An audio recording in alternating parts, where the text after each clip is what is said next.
Are you a new driver? My reason for making this video is if you're a new rider and you just want to see a quick, how do I do it? What does it do? Give me a quick explanation before you hit the road and practically apply it. That's what this video is for. So we're not going to go into crazy detail and depth, but you watch this and you'll know exactly what you need to do and you can go practice it in a parking lot. Braking is the most important thing, period. Any edge you can get is to your advantage. For starters, you cover the front brake. That is quite literally the most important thing. Second most important thing is progressive braking, which means don't grab a fistful of brake all at once. Hey, welcome to the channel. It's another video from yours truly, AC Ninja. Are you a new rider and are you looking to learn some things? Well, you're in the right place. Just make sure you hit the like and subscribe button before we get started. All it does is help the channel and it's free for you. So thank you in advance for doing that. And let's get started. Hit that like button.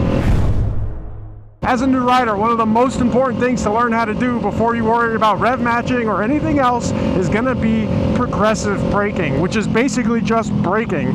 So whenever you're coming to a stop like this, if it's just a normal stop, normally you're going to downshift and you'll learn to rev match and all that. And you're going to hit the brakes and slowly increase the lever and pull it tighter and tighter until you come to a stop. What progressive braking is essentially the same thing, but in a much shorter time span. If you have ABS on your bike, great. It's great to have, but if I'm being honest, you don't need it. The best thing you can do for yourself is to learn how to brake your motorcycle properly. And ABS may stop people from learning that because now you're relying on like a safety mechanism built in. And the best thing ABS is for, in my opinion, is wet weather. And if you plan on doing a lot of wet weather riding and you plan on riding in the rain because you want to ride every day and this is your main mode of transportation from here on out, then in that case, by all means, you know, get something with ABS and rely on that. But even with that, you need to learn how to progressively brake. It's not like a car. If you're driving and something suddenly happens, whether it's something running across the road or a car stopping suddenly, in a car, you can just slam on the brakes if you want. And every car has ABS now, so it'll stop in the shortest distance it can without locking up. Old cars don't have ABS, so you had to modulate the brake pedal yourself in order to get the car to stop as quickly as possible without locking up. And locking up kind of ruins your stopping ability. You just start sliding and you lose control of the vehicle, basically. You're not going to be able to steer, turn, and your brake distance increases. So the whole goal is to not lock up. In cars, even without ABS, if you want to smash the brakes, you can. Nothing bad is going to happen except locking up and potentially losing that extra distance of braking. In a motorcycle, everything goes wrong if you grab the brake. You cannot just squeeze it like suddenly. You just can't do, just number one rule, no matter what, if you're scared, let off the throttle, pull in the clutch. That's your move. If you're like new on the bike and you're afraid and you need to stop suddenly, never grab the front brake in one fistful of brake. There's plenty of videos on the internet showing what happens when you grab the brake fully without regard for progressive braking. You do not want that to happen to you. Trust me, it will probably end in an injury of some sort and likely ruin your love for motorcycling immediately upon starting riding. What I strongly suggest is practice progressive braking. The best way to explain that is two things. One, always cover the brake. When you start riding, the first thing you do, take these two fingers and ride with them over your front brake lever. You use the rest of your hand, your thumb, your pinky, and your ring finger to modulate the throttle. That is super important because if you don't do that, you have to reach for the brake. And that might not seem like a lot, but that split second it takes for you to reach for that brake, if you're doing 60, 70, whatever miles an hour, 40 miles an hour, whatever it is, think about how much distance you're covering in that time frame. If you're doing, say, 60 miles an hour and you have to reach to grab that front brake, guess what? You just covered like 30 feet. I'm assuming that makes sense. The faster that you're going, the more distance you're covering in a shorter period of time. That's just logical. So it's like 100 miles an hour, you're covering 100 miles an hour. If you're doing 50 miles an hour, you're covering 50 miles in an hour. That's how that works. Same thing works for when you go to reach to brake. That delay in grabbing the brake, it's that much of a delay in distance from when you can actually start slowing your vehicle down, in this case, your motorcycle. So again, first and foremost, make sure your brake lever is covered at all times.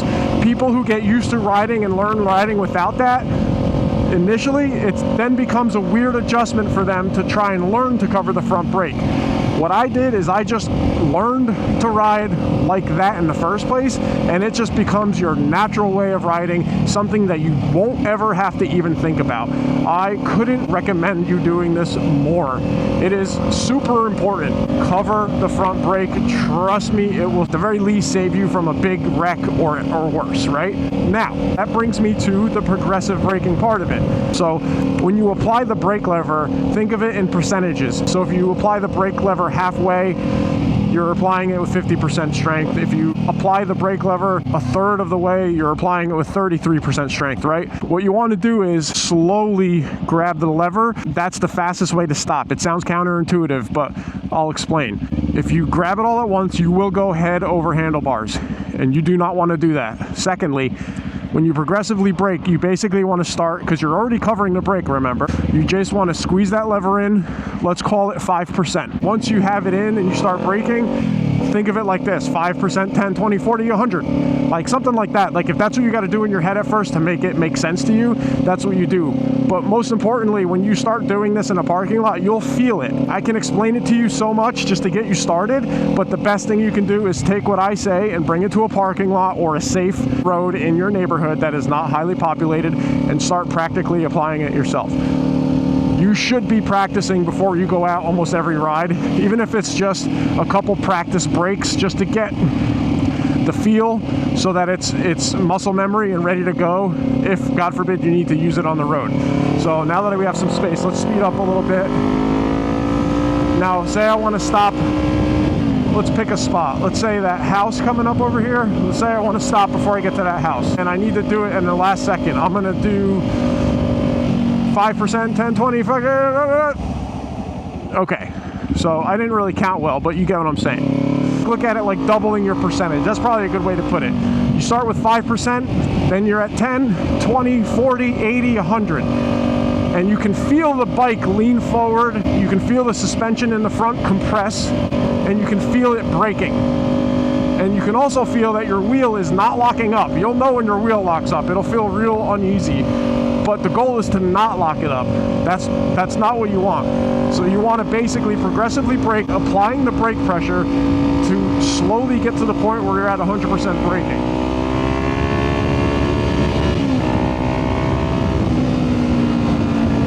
That's what progressive braking is. The progressive application of the brake lever from 5% to 20% to 40% to 80% till you're 100% applying the brake, which is generally speaking at the very end of your braking. And that way you can stop as fast as possible without locking up your front wheel and without going head over your handlebars. That's the whole goal. So doing this in a parking lot over and over and over again is the only way you're going to get really good at it. And it's the only way. People always ask, like, how do you improve your speed in cornering? How do you improve your speed when riding? Learning how to stop will do wonders. You'll get there when it comes to the speed through cornering and stuff. That comes with time. But if you don't feel comfortable stopping the vehicle, then that stuff doesn't even freaking matter, because you'll never feel comfortable enough to push the limits if you don't feel comfortable enough to stop it when you need to stop it. Period. That's the bottom line. Let's call that a video. I want to make this short and sweet. I want you guys to take this to the road and practically apply it. The two main points are always cover your front brake. If you haven't started with this, start doing it now. Even if it feels a little awkward, it doesn't matter. It feels totally normal after a couple days of riding. I try every once in a while, just for giggles, to just grab the throttle like a monkey grabbing a banana, how I see a lot of riders do it, and it feels so uncomfortable for me. It's so uneasy because you're like, man, I gotta reach for this brake. That's an extra thing you gotta think about and do before you can actually stop your bike. You do not want that. There's zero reason to ride that way. It doesn't make any sense whatsoever. Why not learn to ride the right way with your fingers covering the brake? It'll save your ass, trust me. And then the second point is, don't apply your brake all in one shot. Progressively apply it. 5%, whatever works for you. You don't even have to say the percentages. To be honest, the whole braking stuff happens so fast.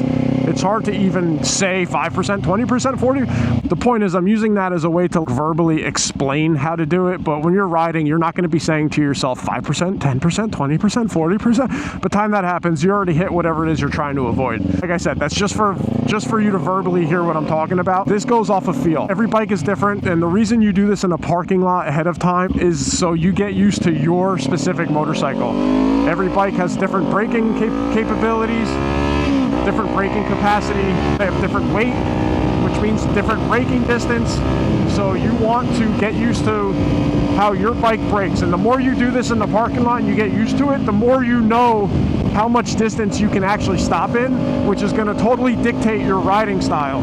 So when you're behind another vehicle or you're on a twisty road where you can only see so far ahead, getting good at knowing how much distance it takes for your bike to stop is going to tell you the distance in which you should be riding away from vehicles, or how much you should be looking ahead in order to see obstacles in time to stop for them. Does that make sense? I'm hoping that makes sense. Also, that shot is beautiful. This is a deer crossing area, so we're going to be a little careful over here. Anyway, I wanted to make this quick, and it was a little longer than I expected, but all my videos are like that. The more you watch me, the more you'll see. Usually I end up giving more information, so it may not be as quick, but it's usually because I'm hopefully providing more value to you. If you like that tip and you want to see other videos just like this, including other moto vlogs, rants, I have a lot of rant videos where there's a lot of things out in the motorcycle community that get me heated or cause me to want to make a video about. So I got a lot of topics that I cover. Please feel free to like and subscribe. Check out my other videos and my other playlists.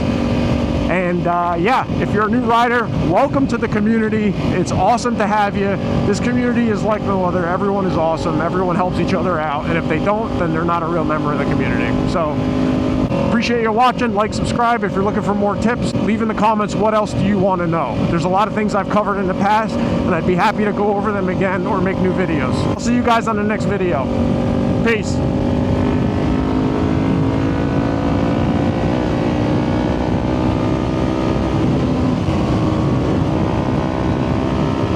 Are you a new driver?